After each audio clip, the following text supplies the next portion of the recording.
mediúnico da multiplicação dos pães e dos peixes, a gente manda o povo para a cantina. Mas agora a gente volta para dar prosseguimento, senão não dá para ser feliz. Em O Evangelho segundo o Espiritismo, Allan Kardec, no item número 10, quando examina a necessidade da ética na prática mediúnica, a gratuidade no exercício da mediunidade, quando ele faz considerações a respeito do comércio da mediunidade comercializada, do pagamento de estipêndios para a faculdade mediúnica ser exercida, como era comum e muito mais comum na época dele, vale a pena lembrar que na época de Allan Kardec, mesmo aqueles extraordinários médiuns que o assessoraram para servirem de instrumento para as grandes comunicações mediúnicas, meninas, adolescentes de 15, 14, 16 anos, como é o caso das senhoritas Baudin, ou a senhorita Aline Carlotti, ou a jovem Hermance Dufault, que mais tarde se afasta do codificador, ou então a senhorita notável senhora jovem Ruth Celine Jaffé, a médium que receberia as mensagens do Espírito de verdade, e outras. Vale a pena lembrar que o termo que era utilizado na época era sonâmbulo profissional, e era algo aceito a pessoa, no exercício da mediunidade, ter um retorno financeiro, ter um pagamento pelo uso da sua faculdade. Quando Allan Kardec entra em considerações a respeito da gratuidade do fenômeno mediúnico, da necessidade, apoiado na ética dos espíritos que o assessoravam, da necessidade do exercício mediúnico de uma forma desinteressada, gratuita, porque não se pode comercializar a produção dos desencarnados, uma vez que não se trata de uma profissão, para não cairmos no mercado religioso de outras instituições religiosas que comercializaram o sagrado, e para também o médium ser uma pessoa convencional que tem a sua profissão, que se dedica às suas atividades e que tem a sua atividade mediúnica, que afinal não parte da sua elaboração, da sua produção intelectual. As mensagens de que ele serve objeto, de que ele é objeto, são mensagens que ele é o instrumento, que a sua preocupação com o instrumento é que o instrumento esteja afinado, mas que a causa não é ele, portanto não é uma produção dele, não se pode, portanto, viver ou sobreviver, profissionalmente falando, em cima do fenômeno mediúnico. E Kardec faz outras considerações, o que abalou muita gente, inclusive, muitos de nós não sabemos, que algumas médiuns que estavam com ele e ajudaram na elaboração do Livro dos Espíritos e do Livro dos Médiuns, mais tarde se sentiram profundamente magoadas com isso e cortaram relações com o codificador. A própria Ruth Celine Jaffé, que era uma médium extraordinária, talvez a maior médium de que ele se utilizou, porque foi ela que inclusive fez uma revisão assessorada pelo próprio Espírito de Verdade da obra O Livro dos Espíritos. Mais tarde, embora fosse uma notável mulher, dedicada ao bem, mas era um conceito cultural, era algo culturalmente aceito na época. O problema é que Allan Kardec estava séculos de distância na frente. Ele era um homem à frente do seu tempo, e ela era uma mulher notável, um espírito de escola que reencarnou para esse fim, mas que estava pegada à cultura e às regras, às idiosincrasias e os costumes da época. Ela se sentiu magoada. Inclusive algumas mensagens que ela recebeu de Sócrates e Erasto, que fazem parte do Livro dos Médiuns, ela queria de volta os originais, e Kardec disse a ela que ela recorresse à justiça, porque se tratava de uma questão ética e que talvez a mensagem dos espíritos não pertencia nem a ele, nem a médium, mas sim a obra. Por essa razão ele adotou um pseudônimo. Houve uma certa sensibilidade. Ela vai ficar com Alexander Aksakov, vai inclusive falar para ele, se torna mais tarde uma extraordinária média examinada por cientistas, como outros médios da época. Daniel Douglas Home, o notável médium escocês que sensibilizou as cortes europeias, ele dizia: dinheiro não, Deus me livre, só presente. E os presentes dele eram de alto valor. não era uma confraternização, um apreço de amizade, era joias caras, era casaco de pele rara, era convívio com a nobreza, era hospedagem sofisticada de luxo. Então era um pagamento indireto com relação à mediunidade. É por essa razão que ele declarou de maneira explícita estar magoado com o codificador e atacou Allan Kardec, embora Allan Kardec saiu na defesa dele, quando algumas pessoas suspeitaram que ele era um médium fraudulento, que ele era um charlatão.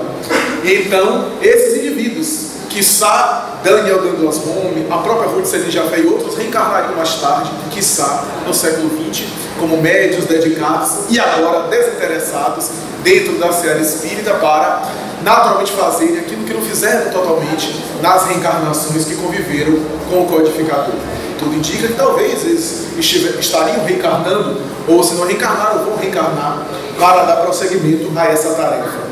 A grande verdade é que Allan Kardec, nesse texto do Evangelho segundo o Espiritismo, que inaugura a ideia da gratuidade do fenômeno mediúnico, da mediunidade desinteressada, vai mais além.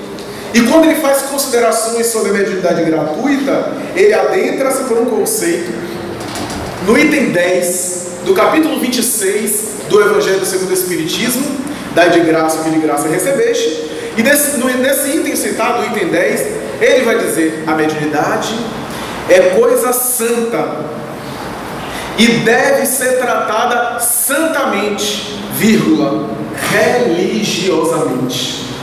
Essa frase seria uma espécie de frase slogan, que hoje é muito citada por alguns autores, mas que inaugura aquilo que nós chamamos de mediunidade com Jesus. Ser médium, repetimos ou repitamos, é natural. Ser médium na passagem espiritual é fácil, mas a mediunidade com Jesus é outro tipo de mediunidade. Dar recado, cada um pode dar. Até alguns apresentadores de televisão têm sido médios de recado de catástrofe. A gente tem visto esses programas de tragédia. Esses médios de tragédia. Tem médios que são esses apresentadores. Os apocalipses que vão acontecer em 2014. E aí o médium fala o que é que vai acontecer no ano de 2014. E aí declara: é a mediunidade catastrófica. É médium atribulado, em desequilíbrio, em transtorno. Mas a mediunidade com Jesus tem um direcionamento diferente, tem uma necessidade diferente. Trata-se de uma ideia e de um conceito totalmente diferente e inovador. A mediunidade espírita é a mediunidade com a ética do bem, direcionar as forças mediúnicas para o exercício do bem, para o exercício da caridade, para ser intérprete das mensagens positivas, para não ser veículo de perturbação nunca, mesmo quando sinta alguma perturbação. O médium não deve estar dizendo à torta e à direita tudo aquilo que ele sente. Primeiro, porque nem tudo que ele sente vai ocorrer. Às vezes é uma impressão que ele vem à mente. Pode ser também uma criação da sua mente, porque a mente do médium também é muito mais sensível. E depois ele pode ser alvo e objeto de ridículo e de armadilhas de espíritos que querem deixar ele numa situação embaraçosa e causar ridículo, inclusive na doutrina espírita. Então, médium, comparemos aqui a experiência, por exemplo, da música. Nós temos uma música de um compositor, e aí a gente sabe cantar, a gente quer então cantar a música, então a gente vai cantar a música original daquele que compôs, mas é claro que vai ser da mesma forma que o compositor canta. A gente vai dar o nosso jeito, a gente vai imprimir a nossa fala, a gente vai fazer ênfase em alguns refrões, a nossa entonação emocional, a entonação de voz, a nossa emoção vai ser de uma forma muito particular. Então a gente vai dar aquela nossa malemolência, o nosso ritmo. Então é o jeito que a pessoa imprime, né? o esquema, o estilo que a pessoa imprime na obra do compositor, na música. O nosso gingado, como dizem os artistas. Então a gente imprime a ponto de ficar diferente, para bem ou para mal. A pessoa pode dizer: poxa, gostei tanto da interpretação de fulano, da música de Beltrano, da música do compositor Beltrano, mas aquele intérprete cantou melhor do que o próprio compositor, fez de uma forma fantástica. E também tem o contrário. E para disso, meu Deus, estragou a música. Acabou com a melodia, com a composição. O médium é assim. Ele recebe o recado, mas ele vai transmitir o recado piorado ou melhorado. Ele pode até melhorar o recado, no sentido de dar um conteúdo ético à mensagem. Por exemplo, o médium em reunião mediúnica. O espírito vem e fala palavrões, diz palavras grosseiras.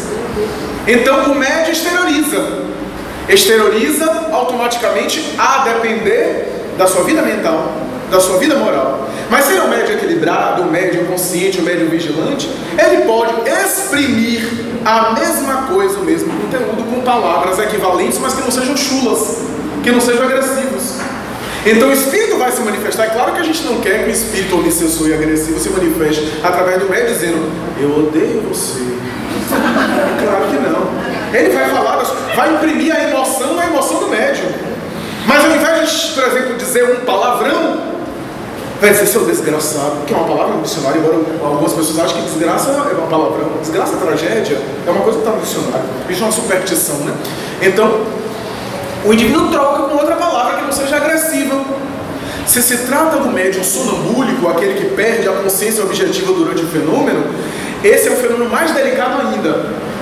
Porque em sessões mediúnicas, nós, por exemplo, que conduzimos uma sessão mediúnica, conduzimos um médium sonambúlico.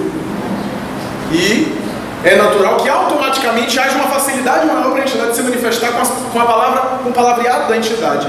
Mas aí vai depender da conduta mental e moral do médium no dia a dia. Se ele costuma utilizar aquelas palavras, o espírito vai usar aquelas palavras. A gente fica conhecendo um pouco da vida mental do médium na sessão mediúnica. Mas se ele não utiliza, o espírito não vai encontrar campo no mundo mental dele para verbalizar aquelas expressões. Então essa que é a característica do bom médium, do médium equilibrado, do médium nobre, do médium sério. A grande verdade é que quando Allan Kardec examina essa ética mediúnica, ele vai falar sobre as reuniões espíritas mais tarde. Reuniões de prática espírita, ele utiliza esse termo, que traduzindo para o nosso linguajar hoje, reuniões mediúnicas. E ele vai, no livro dos médiuns, estabelecer 3 tipos gerais de reuniões. As reuniões frívolas, como o nome mesmo já diz, de pessoas frívolas, fúteis, que se interessam pelo fenômeno mediúnico por curiosidades materiais, interesseiras, que não tem nada a ver com a sua vida moral, com a sua vida espiritual, e que consultam os espíritos como se fosse uma buena dicha, como se fosse uma consulta aos destinos humanos. E é natural que espíritos levianos se aproximem e se interessem por esse tipo de prática. E as entidades nobres se afastam, se permitem afastar, e naturalmente não ficam nesse tipo de reunião. O segundo tipo de reunião Kardec chamou de experimental, onde os médios são exercitados, são testados, alguns para pesquisa, para comprovação, para autenticidade, outros para o teste dos médios, e assim por diante. E o último, que ele chamou de reuniões instrutivas, onde ele vai dizer que o caráter da reunião instrutiva é de pessoas sérias, pessoas recatadas, discretas, que se interessam pelo fenômeno, mas pelo estudo do fenômeno, ou seja, para se instruir, para aprender, para se melhorar, para crescer, para evoluir, instruir aqui no sentido mais amplo. Reuniões instrutivas para o aprendizado do indivíduo. Hoje, poderíamos abordar esses mesmos reuniões, esses 3 tipos de reuniões, com nomes diferentes. As reuniões frívolas continuam as frívolas, as levianas. Mas o segundo tipo de reunião experimental, poderíamos dizer hoje, reunião de educação da mediunidade, onde o médium é experimentado, é exercitado, é educado. Kardec utilizou a palavra desenvolvimento da mediunidade. Isso ainda causa confusão em algumas pessoas. Por quê? Porque o termo educar, na época de Kardec, tinha um sentido muito mais restrito. Era instrução formal, educacional, didática das escolas. Não tinha essa amplitude, essa elasticidade no vocábulo que tem hoje. Então ele utilizou a palavra desenvolvimento da mediunidade. Em verdade, para o nosso idioma, o termo desenvolver não é totalmente exato, mas é o termo que Allan Kardec acreditou e era o mais apropriado. Em verdade, o indivíduo não desenvolve violentamente a mediunidade. Eu não sou médico, vou colocar para desenvolver. Tem que desenvolver, forçar, não é isso. O indivíduo que apresenta uma aptidão, ele vai direcionar aquela aptidão e vai treinar, e é claro que vai desenvolver. Se eu tenho uma boa memória e eu treino, ela se desenvolve. Se eu tenho uma aptidão para tocar piano, como eu disse aqui, eu estudo música, eu exercito, eu tomo aulas, eu desenvolvo, ela cresce. Se eu tenho uma aptidade literária e eu exercito, eu treino, ela se desenvolve. Então o termo está apropriado, mas com essa ressalva para o nosso linguajar, para não darmos a ideia de que alguém não é médio, vai desenvolver na violência, vai forçar na natureza. A faculdade desabrocha naturalmente. E o desenvolver é educar, é direcionar as suas forças segundo o nosso local. Então a reunião de educação da mediunidade, educação mediúnica, onde o médium vai ter pessoas experientes para estar orientando ele, para entrar em transe. Ele está ainda naquela confusão, será que é da minha cabeça, será que não é, será que é isso, essas coisas eu penso, eu sinto, ou é dos espíritos. Essas alterações, ele vai ter o acolhimento, o suporte, vai estudar a teoria inicialmente, depois exercitar-se. E, de regra geral, os autores recomendam, não é um dogma absoluto, mas os autores recomendam que esses médios iniciantes que estão na educação mediúnica sejam mais tarde encaminhados a sessões mediúnicas já consolidadas, para não pegarmos um grupo todo de iniciantes e colocarmos um grupo todo de iniciantes para começar uma reunião do zero, com pessoas que ainda estão começando. O ideal seria que essas pessoas sejam distribuídas para reuniões já existentes, segundo os autores, inclusive o projeto Filomeno de Miranda, Hermínio de Miranda e outros, em diálogo com as sombras, para reuniões onde há pessoas já experientes na prática mediúnica. Isso não é um dogma, é claro, não é absoluto, mas de maneira geral, se nós pudermos fazer isso, muito melhor.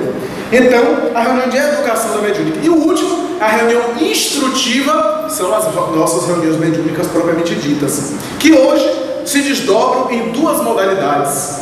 Se desdobram por objetivos didáticos para a gente entender, mas na prática, às vezes acontecem as duas coisas: reuniões de atendimento, ou seja, de socorro espiritual, e reuniões de desobsessão. A palavra desobsessão possivelmente veio através de André Luiz, na obra do mesmo nome. A ideia da desobsessão. Kardec fala da desobsessão, mas com outros termos. O diálogo fraterno com o espírito, através do médium.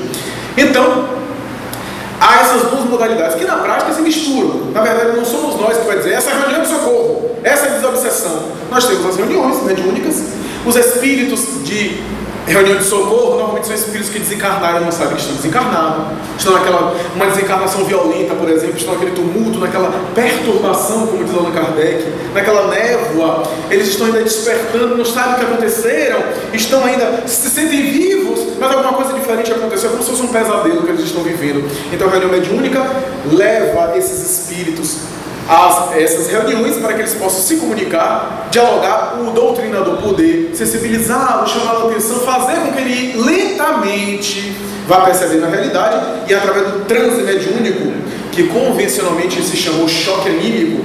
O que é o choque anímico? É um transe mediúnico em que as energias do desencarnado são despejadas no médium, o médium assimila e depois ele libera aquilo de uma forma que não é prejudicial. Por isso as sensações desagradáveis que o médium sente a priori, mas depois isso esparece, dilui, e o espírito fica muito bem, sai muito melhor. O espírito Filomeno de Miranda chega a dizer que mesmo quando o doutrinador não se conduz muito bem, mesmo quando a pessoa da doutrinação não está se saindo muito bem, o fato do indivíduo vivenciar, por exemplo, um transe mediúnico e o doutrinador não conduziu bem, ainda assim o espírito sai 30% melhor, 30% mais equilibrado, mais clara a visão dele, mais consciente das coisas que estão acontecendo, da sua realidade, das coisas que estão ocorrendo à sua volta. Porquanto o transe anímico é isso, ele deságua as energias animais, as energias, portanto, vinculadas à matéria, que ele ainda não conseguiu dissipar, que ele não conseguiu ainda diluir aquelas energias, ele deságua, fica muito melhor, e as energias animais são absorvidas pelo médium, que está encarnado mesmo, e depois dissipam. Então esse é o famoso choque anímico, o choque mediúnico que acontece, que não é nada no choque, é um transe, mas esse termo ficou muito popular. Então, e as reuniões de desobsessão, quando espíritos já com um teor mais agressivo, mais violento, espíritos que estiveram em processo de revolta, em uma situação calamitosa, que estiveram em processo de vingança, que desencarnaram vítimas de mágoa, de desagregação e que voltam agora vingativos, malquerentes, voltados para o mal, para a perturbação. Esses espíritos são atendidos em reunião de desobsessão, onde naturalmente eles também recebem o apoio, o acolhimento do doutrinador e do médium. São casos mais difíceis, porque se trata de espíritos agressivos, revoltados, que às vezes até se voltam contra os trabalhadores, é natural, ameaçam, etc. Mas são ameaças que nós conhecemos e que há um limite para isso, ninguém precisa ficar com medo das ameaças, embora a reunião mediúnica seja algo sério e seriamente deve ser tratada. Então, há essa desobsessão. Mas diz Hermínio de Miranda, na obra Diálogo com as Sombras e outros, que quem é que vai dizer se é de socorro ou de desobsessão? São os bons espíritos que se comunicam. Isso é, os espíritos benfeitores da reunião que levam à reunião aquelas entidades que vão se comunicar. É que vai dizer que se o grupo já está com um amadurecimento, é muito comum começar com reuniões mais de socorro do que de desobsessão, predominante espíritos em socorro, e mais tarde os espíritos começarem a levar obsessores, espíritos revoltados, porque o grupo já tem maturidade para receber aquele tipo de entidade. São os bons espíritos que vão dizer, não é o dirigente encarnado que vai dizer, receba tal espírito. Não recebe não. A não ser que seja um fenômeno de sugestão psicológica. Então, as reuniões sérias, que são frequentadas e assistidas por espíritos sérios. A mediunidade, portanto, toma um teor da dedicação na causa com Jesus. André Luiz vai dizer que o médium que está exercendo a mediunidade com Jesus vivencia dois tipos de mecanismos na área do fenômeno que acontece com ele, que André Luiz vai chamar de vontade apelo e vontade resposta. A vontade apelo é um desencarnado emitindo as suas vibrações, os seus pensamentos, as suas irradiações. Precisa do desencarnado. O telefone toca de lá para cá, diz Chico Xavier.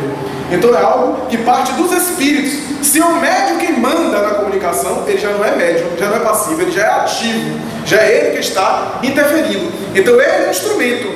A vontade é apelo, mas tem uma segunda vontade, que André Luiz chama de vontade de resposta. O médium tem que responder aquilo, isso é, tem que aquecer, concordar, autorizar para ver o transe, mesmo nos casos violentos, porque os bons espíritos sempre convidam o médium para se comunicar.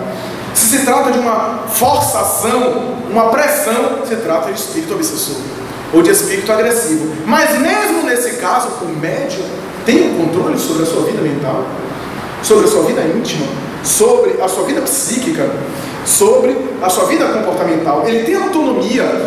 De início, a gente até entende no começo, na área da educação mediúnica, ele não tem o controle porque ele não sabe como se conduzir direito. Então passa mal-estar, chega ao transe às vezes, ou ao semitranse, que vai sendo orientado por aqueles que são experientes. Depois de um tempo ele começa a ter o controle. Aí ele só dá passagem se quiser. Se ele já tem um certo tempo e já conhece o mecanismo, ele dá passagem mediúnica se quiser. Frequentei certa vez uma casa no interior daqui da Bahia e fui fazer uma palestra sobre mediunidade. Depois havia um grupo mediúnico e a dirigente do centro quis que eu fizesse um bate-papo com as pessoas dessa casa. E eu sentei e ela disse, olha, cuidado, porque fulana, toda vez que tem algum tipo de reunião, se joga no chão, sai se arrastando, etc. Às vezes diz que é um espírito em forma de serpente que tomou ela e ela foi rastejando. Eu quero ver na hora que o passarinho pegar ela, se ela vai voar.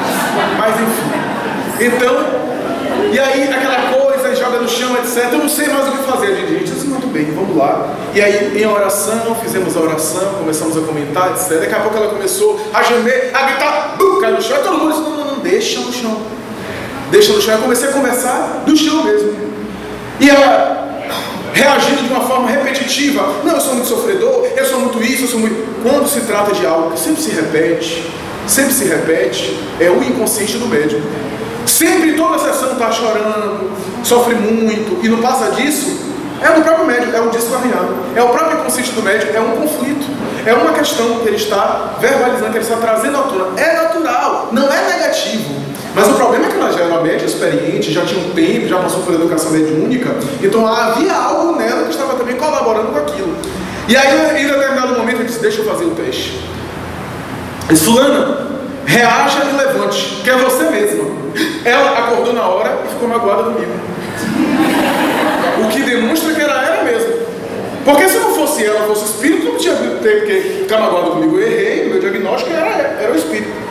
Então é o inconsciente do indivíduo que derrama. Acompanhemos uma pessoa dessa dentro de casa, na vida íntima, vamos ver que a pessoa exasperada, a pessoa que está sempre em exaltação, sempre explodindo, em desequilíbrio. Então é natural que os desequilíbrios também se manifestam na mediunidade. Não é a mediunidade que causa desequilíbrio à pessoa, porque a mediunidade não é uma tragédia que é atirada no indivíduo. Os desequilíbrios da pessoa que torna a pessoa com uma mediunidade atormentada. Se a pessoa melhorar o desequilíbrio, a mediunidade melhora. Por isso que a gente vê, a pessoa está caindo no chão, está dando cambalhota, volta na sessão maior, vai desenvolver. Vai desenvolver o quê, pelo menos? Vai desenvolver a loucura.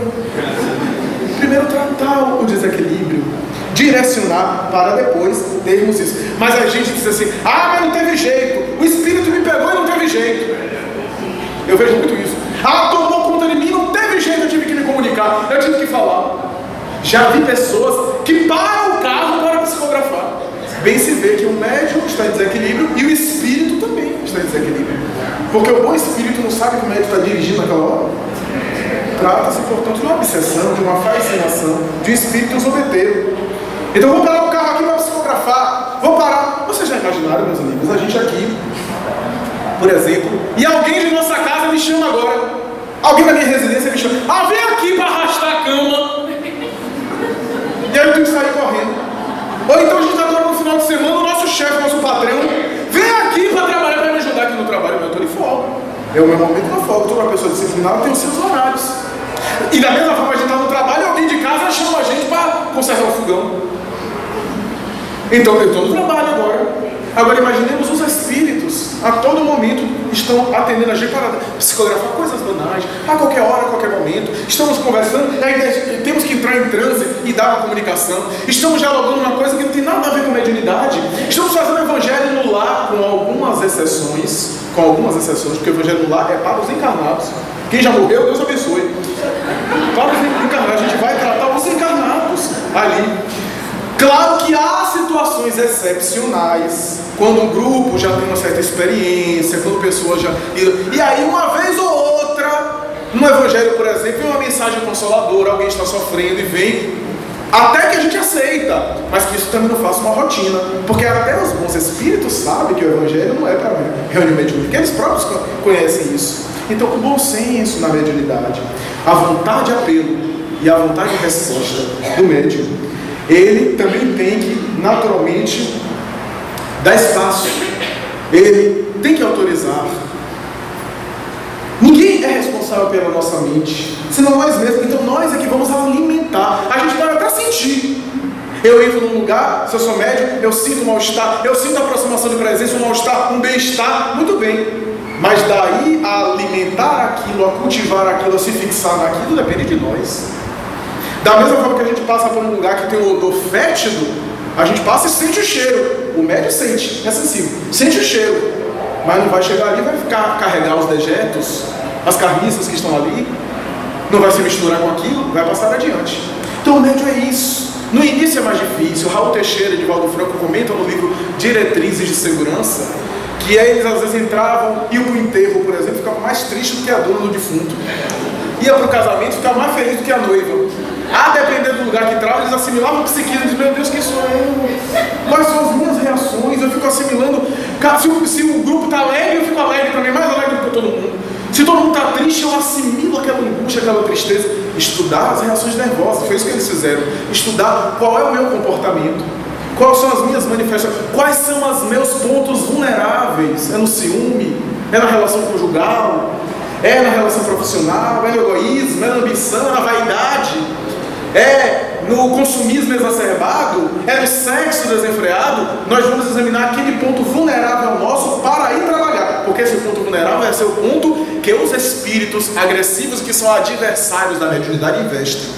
Kardec vai dizer, inclusive, que os espíritos obsessores têm uma especial atenção, no sentido negativo, aos médios. Por quê? Porque os médios são aqueles que os desmascaram. Kardec utiliza essa expressão, os desmascaram. É verdade, o médio é o luneta, é o microscópio, ou é o telescópio do mundo espiritual. Da mesma forma que esses instrumentos veem o mundo subatômico, o mundo astronômico e assim por diante, o médium é essa luneta, esse aparelho que vai detectar os espíritos. Se não houver médios, os espíritos obsessores têm uma larga manifestação de uma autonomia muito maior para fazerem as perturbações sem serem percebidos. Então os médios visualizam, percebem as entidades, e por isso os espíritos investem contra eles de maneira especial, de maneira particular. Então, o ideal seria que nós evitemos viciações, as viciações que os médios têm e que os médios vão acumulando durante o tempo, vão gerando condicionamento. O que são condicionamentos? Condicionamentos são ações repetitivas que viram hábito. Nós temos que criar também condicionamentos mediúnicos, da mesma forma que temos condicionamentos em outras áreas. O que é uma pessoa boa, educada, bem educada? É uma pessoa que criou condicionamentos saudáveis. Então está aqui, vem a vontade de bocejar e a pessoa não abre ou não senta na cadeira de uma forma, dá um sorriso de Mona Lisa, elimina de outras formas. Então é muito bom, muito positivo. E às vezes quando a pessoa está só na aparência, ela se trai. Quando ela acha que ninguém está vendo, ela se trai. E aí revela a sua real identidade. E quando a pessoa já criou condicionamentos, ela é naturalmente aquilo assim. Então ela senta numa mesa, mas não se joga em cima de uma mesa quando é desengonçada. Porque é deselegante. Na casa da mesa mediúnica, tem gente que faz mediúnica atirada na mesa, agarrando a mesa. Então, além de ser deselegante, falta de educação, temos que ter um consenso. Se dobrando em cima do médium, temos que ter cuidado por causa do nosso hálito, dos nossos odores. Somos pessoas, somos criaturas, e cada um de nós tem também. Então, e além do que, é o campo psíquico do médium. Então temos que falar, o doutrinador chegar perto do médium sem encostar muito e dialogar com a entidade. Não precisa estar debruçado, fungando sobre a pessoa. Então, é algo, até porque alguns médiuns sentem choques, principalmente se há toque físico, que deve ser evitado. Então, esse é o cuidado. E cuidado para não criar manias, condicionamentos negativos que se automatizam na área da mediunidade. Eu, por exemplo, conheci um médium em uma reunião mediúnica que ele, toda vez que o espírito se manifestava, ele tinha que dar 2 socos na mesa. Deixa eu comunicar. Toda vez que dá. Então, tudo que a entidade que se manifestava eram os 2 soquinhos na mesa. Ninguém precisa ter muita noção de espiritismo para saber que não eram os espíritos que combinaram com alguém, toda vez que a gente se manifestar por eles, ele vai dar um soco na mesa. Que era o condicionamento dele. Ele criou uma mania, um condicionamento no inconsciente dele. Então tinha que dar um soquinho para manifestar, porque senão não entrava em transe. Imaginemos, ele criou esses condicionamentos. Ou bocejar. Já vi estação mediúnica que o médium, antes de entrar, tem que bocejar, e boceja. São viciações do próprio indivíduo. As entidades espirituais negativas exalam determinadas irradiações que nos causam mal-estar. E às vezes vem o desejo de bocejar, porque o bocejo é uma espécie de eliminação de toxinas. Mas podemos fazer de outra forma, através da respiração, através da sudorese, ou de outras atividades que aquilo é diluído. Então, criar condicionamentos saudáveis na área da mediunidade. Um bom condicionamento mediúnico para naturalmente gerar um automatismo. Nós observamos muito em médiuns que estão criando condicionamentos positivos, a faculdade se torna mais automática. Eu comparo sempre o datilografar, que inicialmente nós datilografamos, escrevemos olhando para o teclado, olhando para a tela. Com o tempo, nós olhamos menos, até que não precisamos nem olhar mais para o teclado, ficamos olhando para a tela e datilografando. Automatizou, ou dirigir o carro, as marchas, aqueles que têm marcha manual do carro e assim por diante. Então, cria um condicionamento, um automatismo, na mesma forma na mediunidade. Inicialmente é mais consciente, é mais intuitivo, e lentamente o médium exercitando, se dedicando, vai se tornando mais, e ele vai participando menos. Inicialmente passa pela sua cabeça, parece que até que foi ele que pensou. E depois, com o tempo, com o exercício, se torna mais automático, um automatismo, de tal forma que ele diz assim: eu não sei muito bem o que foi falado, eu acompanhei a distância, eu vi eu falando, mas não era eu quem falava. Criou um condicionamento. é muito comum esse tipo de ocorrência, porque inicialmente, digamos em linhas gerais, é 90% anímico e 10% mediúnico. Eu estou falando em termos gerais, não estou dizendo um número preciso. Com o tempo, o médium dedicando, fica 50% anímico, 50% mediúnico. E o médium muito dedicado chega a um ponto de 90%, 95% mediúnico e 5% anímico, que é só o vocabulário, as expressões conhecidas do médium, a sua emoção, e ele interfere menos na comunicação. Então, inicialmente, é mais as tintas do médium, e é natural que ele deixe, que ele permita-se. Para isso serve a educação da mediunidade, para ele se permitir vir a onda, porque se ele chega na educação da mediunidade, na reunião, não há por que fazer conflito. Ele chega, senta, ele não estava pensando em determinado assunto, ele não estava sentindo nada, de repente ele para e concentra, vem uma onda que o envolve, um sentimento específico, vem um monte de ideia, é a entidade que está se aproximando. Não precisa fazer conflito. E com o tempo ele vai cedendo, vai ficando mais claro. O problema é que o médium às vezes quer racionalizar durante o processo, ele trava a comunicação, e depois fica com mal-estar. Volta para casa com aquela coisa que não deu espaço e fica como uma coisa bloqueada, uma coisa travada. Então, o cuidado, que para isso também temos que fazer justiça. O médium tem que encontrar um grupo que o acolha, que o respeite, que prive, porque nós vamos privar o grupo mediúnico de uma certa intimidade, e essa intimidade deve ser respeitada. As coisas que ali ocorrem não devem sair à boca pública. Então, o respeito, daí Kardec vai dizer, a reunião mediúnica deve ser feita de pessoas que se conheçam, que se estimem, que conheçam o espiritismo, para ser reunião mediúnica de pessoas sérias, para não dar espaço a manifestações negativas. Então, tudo isso tem a ver com o exercício bom da mediunidade, o exercício positivo da faculdade mediúnica, e evitar os distúrbios nervosos, entrar em transe, quebrar cadeira, chutar mesa, chutar cadeira, todas as pessoas fazem isso. São distúrbios nervosos do médium. Já contei várias vezes aqui em outras casas, um grupo mediúnico que Chico Xavier conheceu, ele ficou espantado.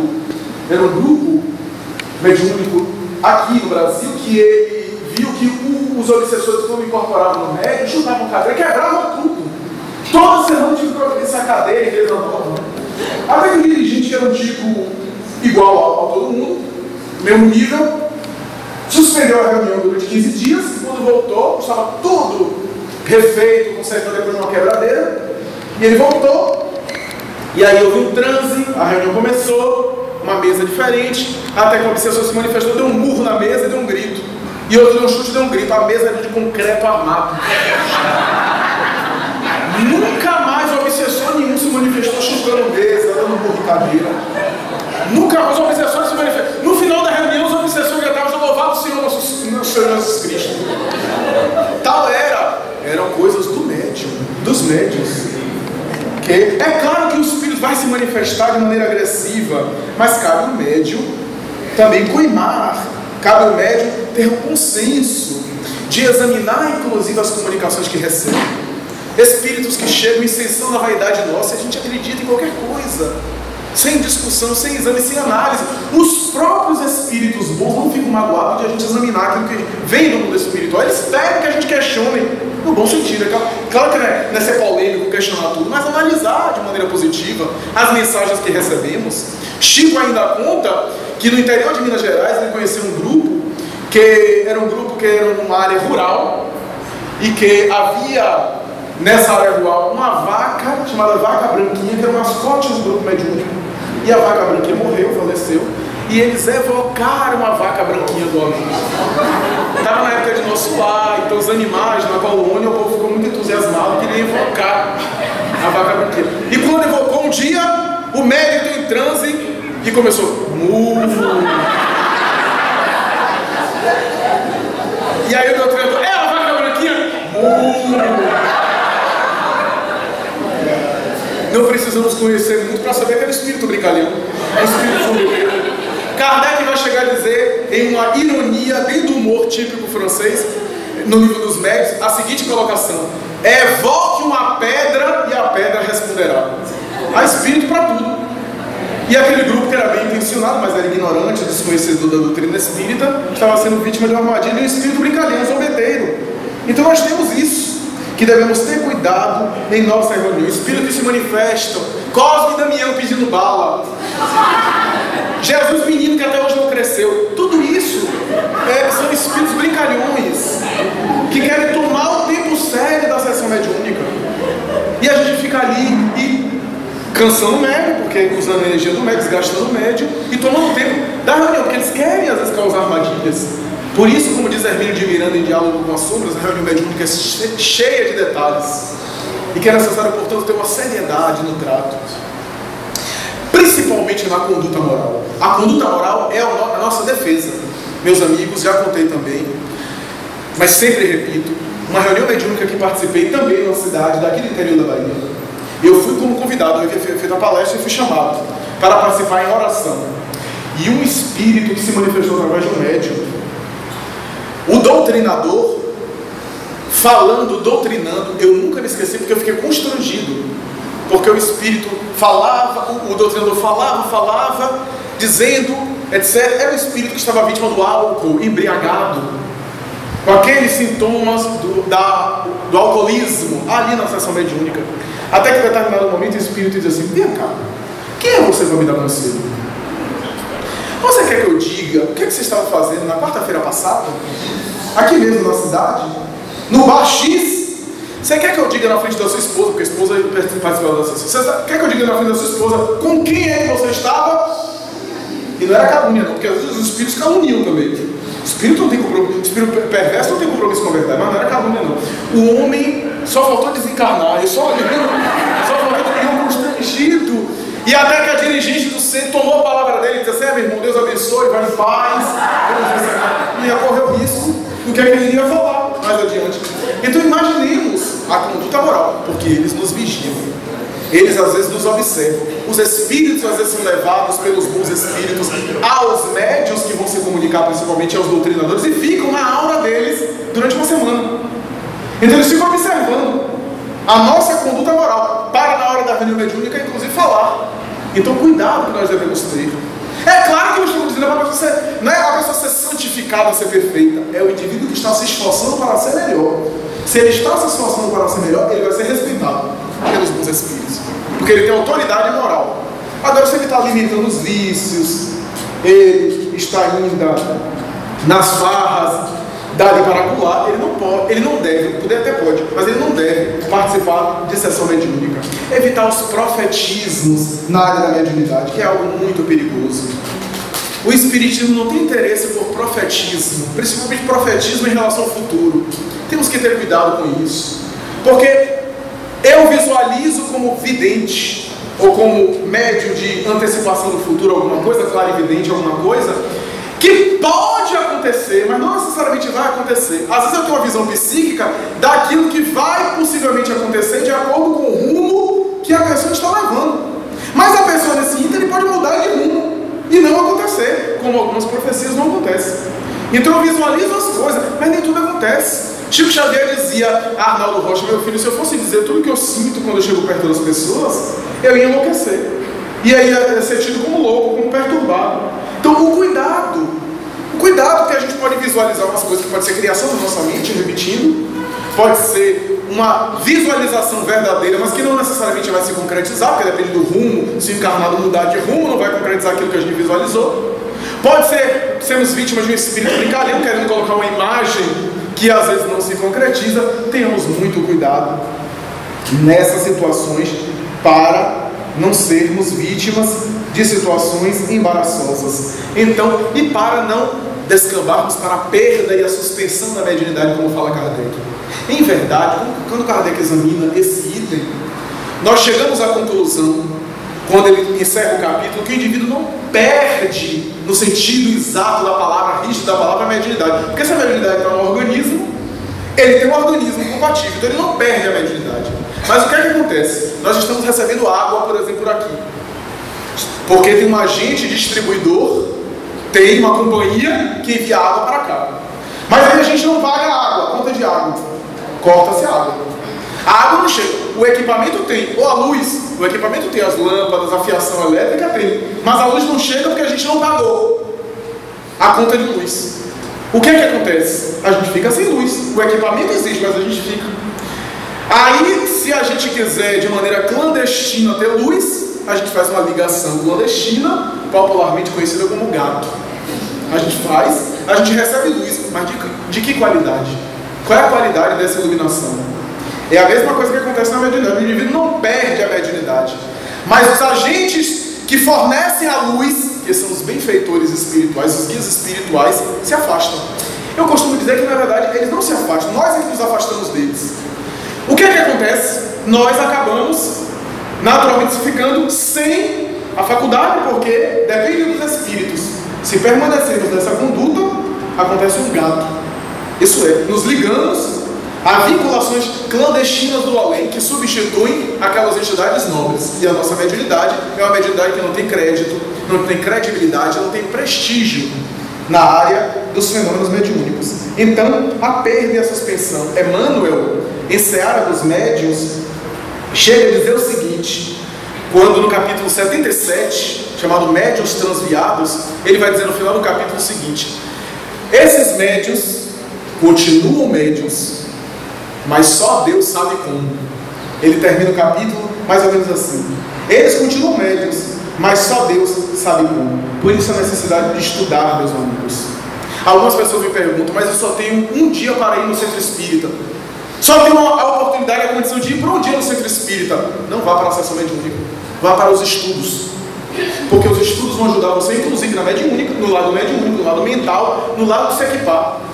Mas você não estudar e estar em mediúnica é perigoso, é um risco. Prefiro os estudos. E os dirigentes devemos fazer isso. Encaminhar as pessoas que só têm a condição de... Não, só tem um dia, porque 2 dias o marido não deixa. Para as farras o marido não deixa. Mas para a sessão mediúnica o marido não deixa. Que às vezes é uma desculpa dela para não ir à sessão mediúnica, né? Então, na verdade, é a resistência dela. E aí o marido é que não deixa. Mas, naturalmente, que tudo bem, não tem condição. Vai para o estudo. Vai para o aprendizado da doutrina espírita, que vai inclusive ajudar no lado mediúnico. Vamos estudar para inclusive fazer a terapia preventiva. Olha a evangelização infantil, evangelização juvenil, os grupos de estudo, preparar a nossa mentalidade para a gente desencarnar bem. O que ocorre é que nós espíritas, quase sempre nas casas, estamos sempre voltados e preocupados só com a sessão mediúnica e nos esquecemos do estudo, da reflexão positiva, porque o estudo é o coração da casa espírita, que vai criar essa mentalidade espírita. E o que é que acontece? Então a gente volta para a mediúnica e não prepara aquele para morrer bem. Então só quer atender aquele que já morreu errado e que está se comunicando. Deixa morrer errado, que depois ele se comunica em reunião mediúnica de doutrina. A mentalidade nossa é isso. Ao invés de a gente conseguir fazer o certo, ensinar o certo, aprender o certo para morrer bem, e nem precisar ir para a sessão mediúnica, receber atendimentos. Então tudo isso, meus amigos, tem a ver com essa terapia preventiva. Esse cuidado do médium de filtrar o que recebe. Raul Teixeira certa vez comentou que no início da mediunidade dele, ainda sem saber conduzir, um indivíduo na casa espírita que ele frequentava, que ele já recebia orientação, estava na época ainda da educação mediúnica, muito jovem, o próprio Divaldo orientou ele inicialmente. Ele disse que um indivíduo certa vez chegou a ele, depois de uma reunião, de uma palestra, e disse: Raul, eu queria conversar com você, porque eu gosto tanto de você, deixa eu conversar um pouco com você. Sabe o que é? E aí começou a contar que ele vivenciava um problema, que ele tinha um problema conjugal, que a esposa dele não estava sendo fiel a ele, não estava traindo ele, etc. Começou a falar.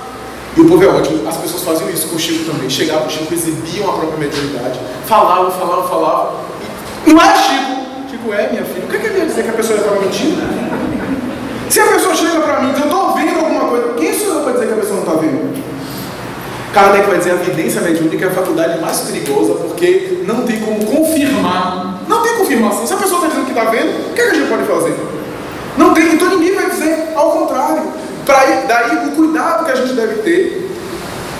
E aí, disse Raul, que a pessoa começou a falar e um espírito ligado ao indivíduo, ele viu, visualizou o espírito se aproximou dele e começou a dizer: é mentira.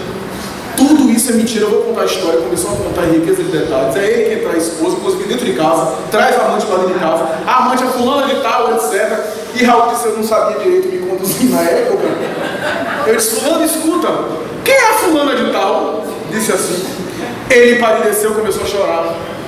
Começou a chorar, disse: me desculpe, porque o povo é assim, o povo acredita na mediunidade, chega no médium e mente. Talvez mente para testar, né? Porque não acredita. Então, o cuidado, o médium às vezes tem que ficar calado, para não entrar nessa atribulação, nessa armadilha. E aí ele falou, quem é fulano de tal? Ele então se deu conta, começou a chorar, pediu desculpa. Nesse momento que estava nessa situação, ele viu o espírito Camilo, o seu orientador espiritual que chega. Os guias chegam sempre na hora errada. Chegou nessa hora, chegou, se aproximou bem sério, olhou para ele e disse assim: o que é que você está fazendo? E Raul respondeu: você não viu? Etc. Ele disse: eu não estou entendendo, você quer praticar a mediunidade com Jesus? Porque a mediunidade com Jesus não é para você sair para ir dizer a verdade que você percebe ou capta para os outros. Nunca, meu filho, aprenda de uma vez por todas, nunca desminta a ninguém.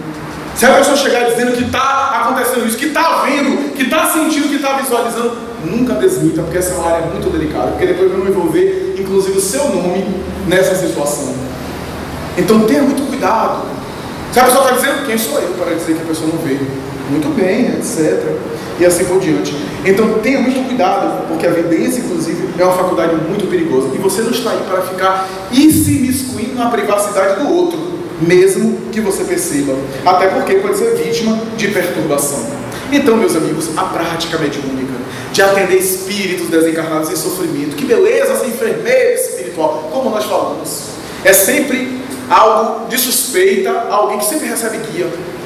A atividade mediúnica é do espírito que está em sofrimento, mas nós recebemos estando em sintonia com os guias. A gente está em sintonia com os guias que trazem os espíritos em sofrimento.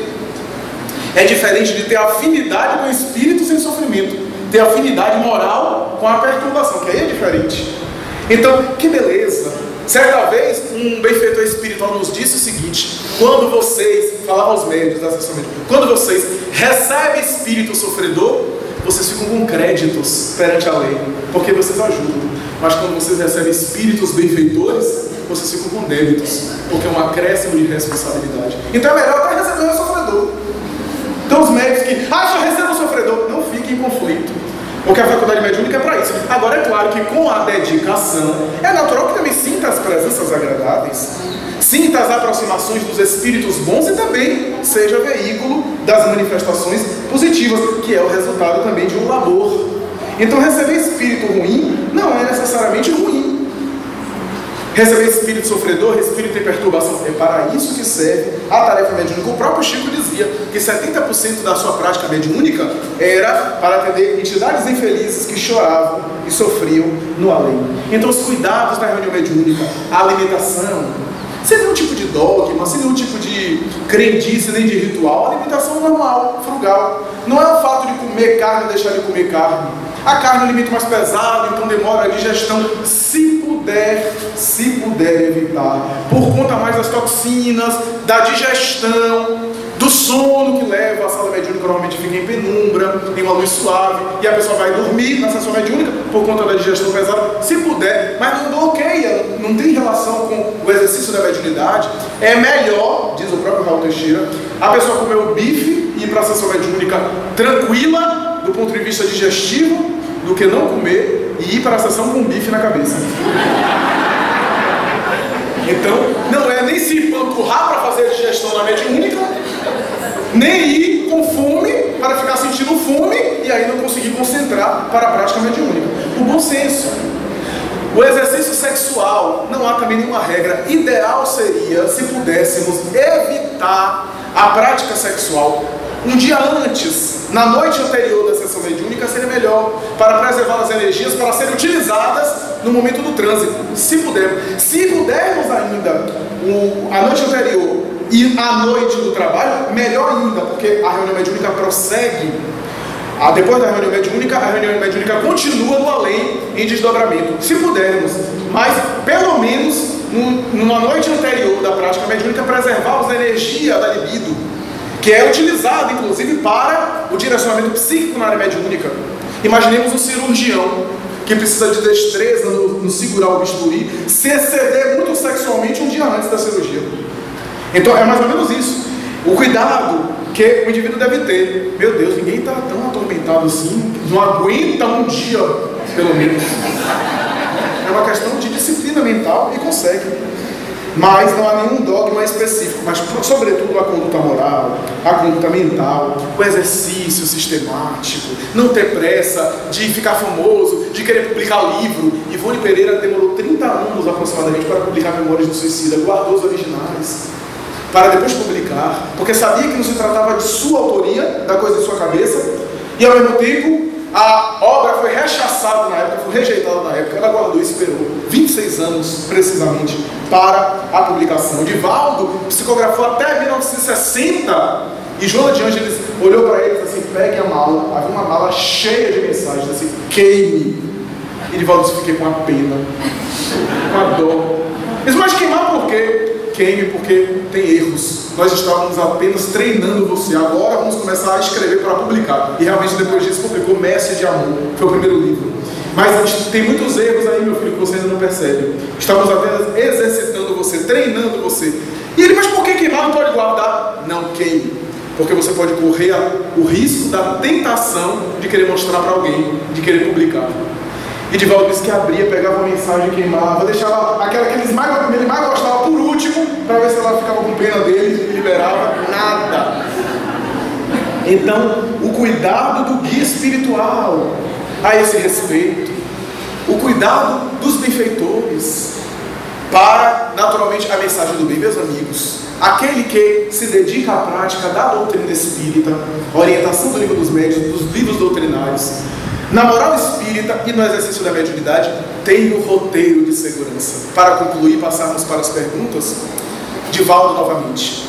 Certa vez ele estava aqui na Mansão do Caminho com um grupo de amigos, um dos quais é um grande amigo meu, que me contou essa história. Ele estava datilografando uma mensagem que ele psicografou, ele próprio na época datilografava. A Mansão do Centro Espírita Caminho da Redenção ainda era na calçada, na Barão de Cotegipe, e ele datilografava, etc., e colocou uma vitrola, no tempo da vitrola. Tem gente que não é nem nascido nessa época. Então, na vitrola, ele colocou na vitrola um disco de uma música, era Dolores Duran. E ele ouvia e, naturalmente, datilografava. Divaldo tem um gosto muito eclético para música, e ele ouvia e datilografava, etc., ele ficava pensando na música, etc. E diz um amigo meu que estava presente que ele começou a ficar pálido, a reação dele normalmente ficava bem pálido, a palidez, e é com contato mediúnico. E depois de algum tempo ele volta e conta a história. Diz que a própria Dolores Duran entrou-se no recinto e disse: eu fui chamada pela sua mente, pelo seu pensamento, pensando na minha música. A música, a famosa música que consagrou ela, A Noite do Meu Bem. Ela aproximou-se e disse: eu vou contar a história dessa música. Quando eu estava na Terra, com 20 e poucos anos, depois da desencarnação do meu grande afeto, no bar, bebendo, eu visualizei, tive uma visão mediúnica dele, psíquica dele. E ele disse: vamos contar a história do nosso amor. E a partir daí, ele então começou a falar e ela começou a escrever essa música que fala que se flor que tiver, ou que estrela que houver, eu vou enfeitar a noite do meu bem. Começa mais ou menos assim.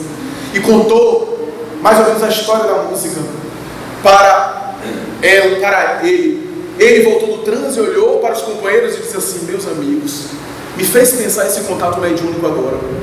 Porque se ela conseguiu captar mediunicamente uma música tão bela, com uma mensagem tão bonita e poética, uma mulher atormentada, alcoólatra, vítima de vícios e de angústias, de depressão periódica, que morreu com 29 anos, conseguiu captar mediunicamente um momento de inspiração, uma música dessa, o que é que não fará o médium com Jesus? O médium dedicado ao bem. Que beleza ele não pode oferecer, não necessariamente de prestígio, mas oferecer em termos de prática mediúnica e de serviço ao bem na mediunidade com Jesus. Passamos agora às perguntas, aqueles que quiserem, que